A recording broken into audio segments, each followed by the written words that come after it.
2022년 5월 9일은 문재인 대통령이 청와대를 떠난 그런 날입니다.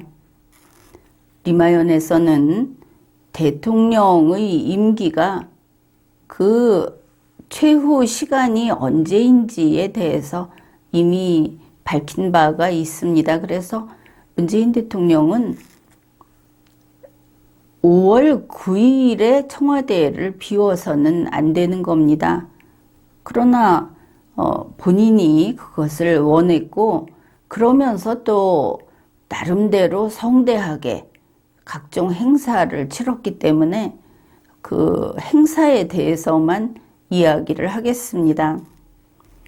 문재인 대통령은 퇴임사를 발표하는 일종의 그 고별 연설 퇴임식이 되겠죠. 그런 행사도 했고, 그 다음에 5월 9일 오후 6시에 퇴근을 한다 하는 컨셉으로 마지막 퇴근길 행사를 했습니다. 거기에 지지자들이 사전에 연통문을 날리고 해가지고 상당히 모였습니다. 이것을 많은 매체에서 생중계를 했습니다. 여러분도 그걸 보았습니까? 그것을 봤는데 몇 가지 감상이라고 할까, 그런 이야기를 하고자 합니다. 처음에 보니까 거기 모인 사람들이 파란색 그 야구 모자를 쓰고 파란색 풍선을 들고 각종 그 판넬 이런 거 풍선도 띄워놓고 이렇게 모여 있었습니다.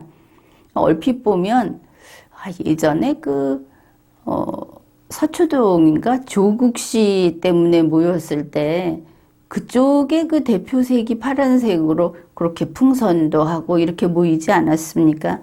이제 그런 비슷한 분위기였습니다.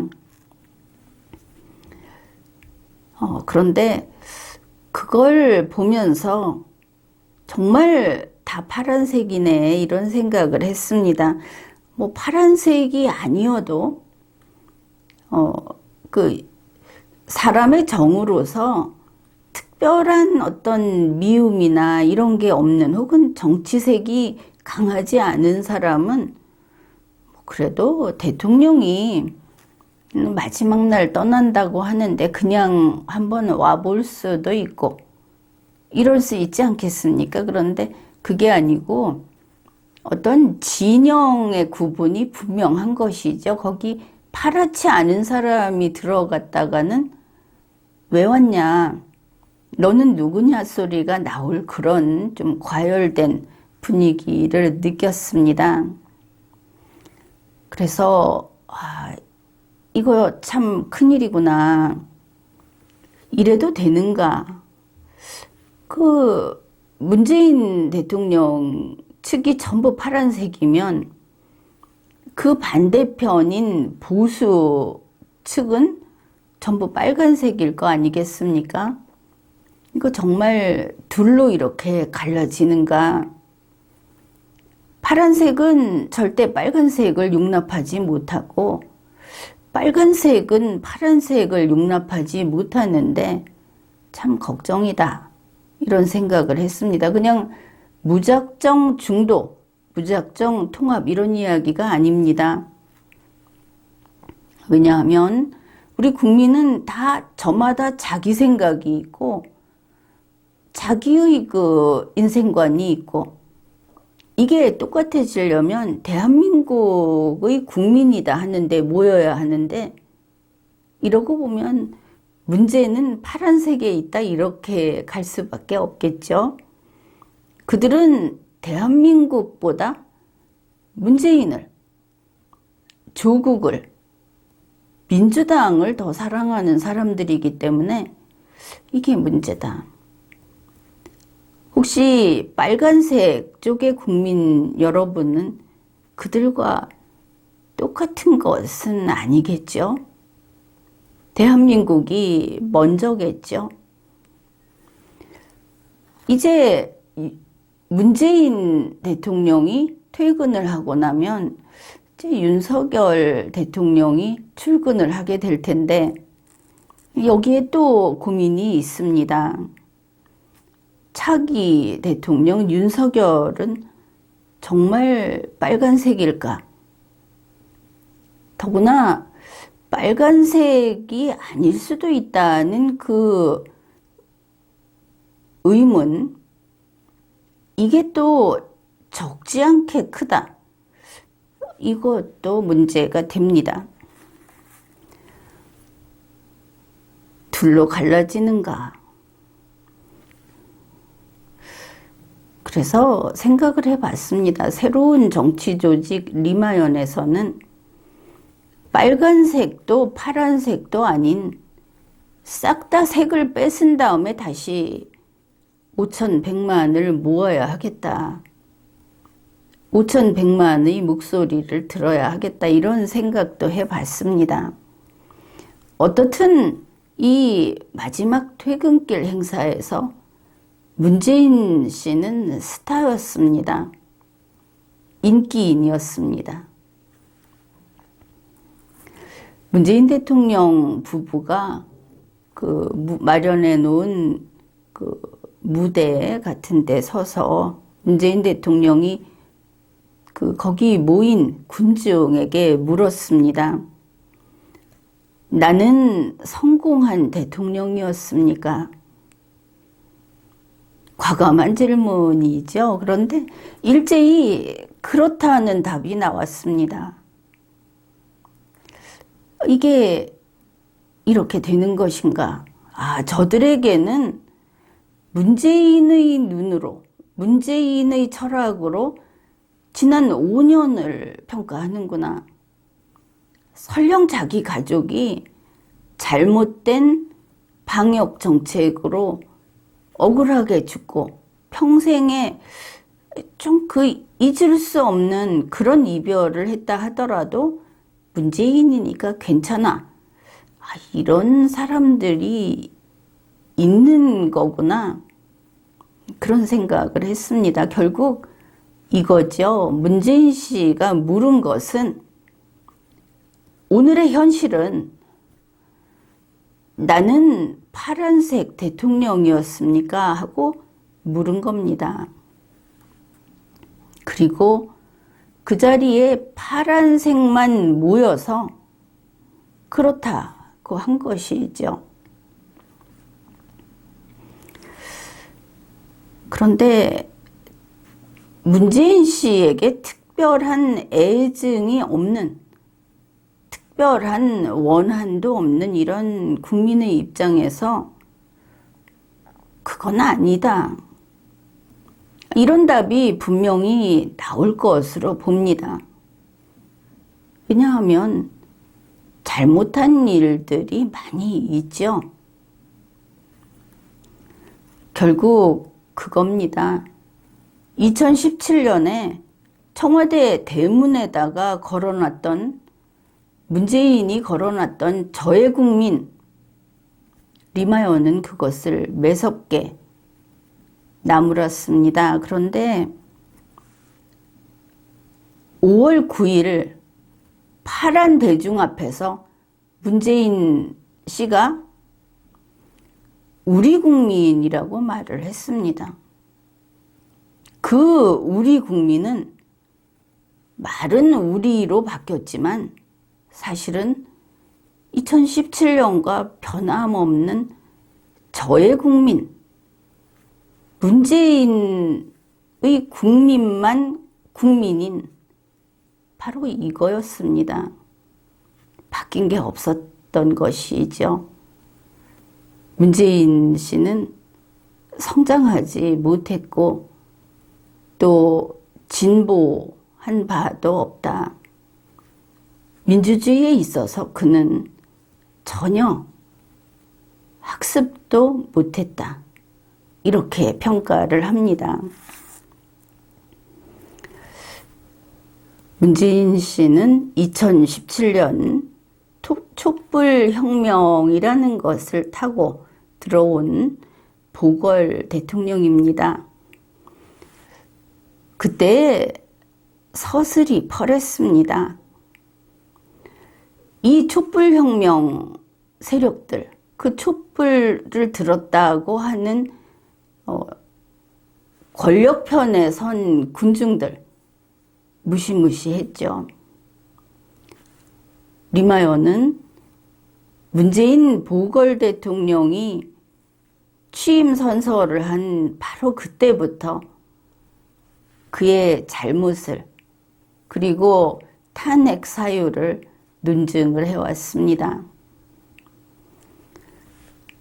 그런데 돌이켜보면 문재인 대통령은 그가 보궐 대통령으로서 법적인 지위가 있던 때, 그 다음에 보궐 임기가 만료되고 나서 무단으로 법적인 지위가 없으면서 실질적인 대통령의 권한을 행사했던 그 모든 기간을 통틀어서 보면 아주 많은 사람들이 감옥에 갔습니다.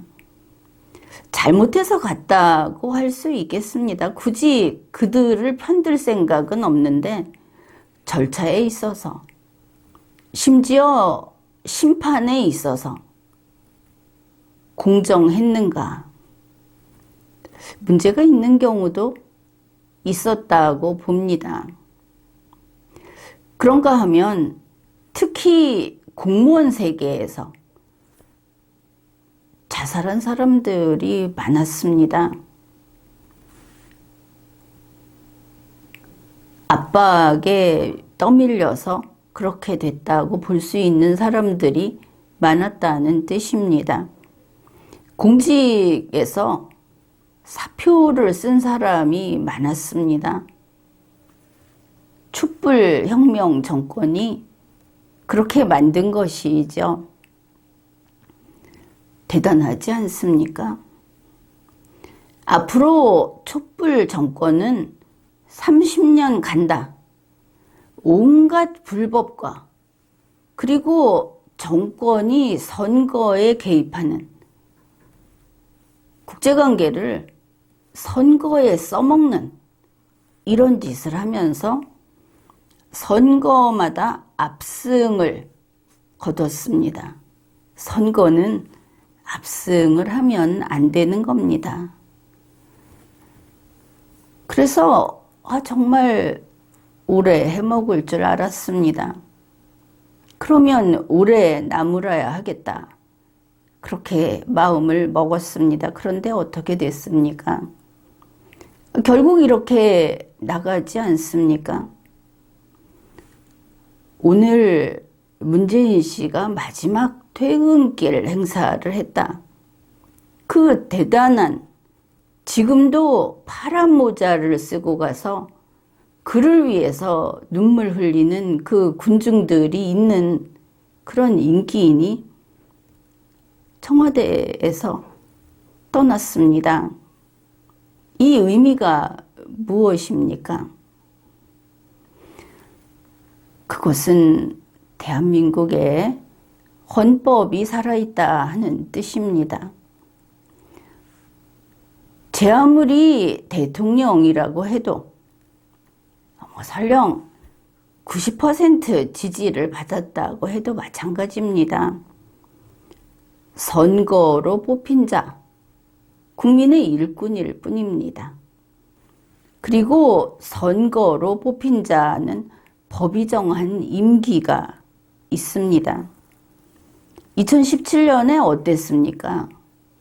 문재인 씨 선거로 뽑혔다고 하지 않고 촛불혁명, 촛불 군중이 자기를 그 자리에 앉혔다고 했습니다.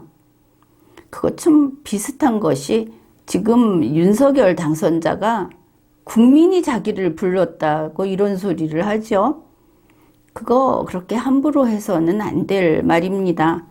국민은 모든 후보자를 공정하게 보고 후보자에게 똑같이 한 명 한 명 판단을 하는 것이지, 다른 후보자는 들러리고 윤석열을 국민이 불러냈다고 하는 것은 그게 촛불혁명 주장과 아주 흡사한 것이죠.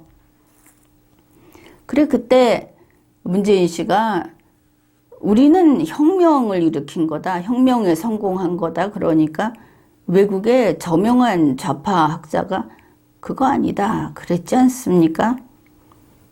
역시 아닌 겁니다. 선거로 뽑힌 것이지. 대한민국 헌법과 법률에 따라서 정상적인 절차로 뽑힌 국민의 일꾼이었던 것입니다. 따라서 헌법과 법률에 복종을 해야 하는구나. 이걸 오늘 또다시 우리 모두 확인한 겁니다. 물론 보궐 대통령이 그 임기를 유월했다. 이 부분은 지난 리마연 방송을 참조하면 됩니다. 그러니 세상 없어도 선거에서 무슨 수를 쓰든 이기고 나면 그 다음에는 국민은 5년간 볼 일이 없다. 그렇게 생각하는 거 틀린 겁니다. 헌법과 법률에 매 순간순간 복종을 해야 하는 것이죠. 지금 이것을 알아야 합니다. 나가는 문재인, 떠나는 문재인에게 돌을 던지는 것보다 더 중요한 것은 들어올 윤석열에게 헌법과 법률을 철저히 준수해라. 나라의 주인인 대한민국의 단 하나뿐인 권력자인 국민에게 복종해라. 이거 윤석열이 명심하는 거, 그게 중요한 겁니다. 지금까지 리걸마인드 연구소였습니다.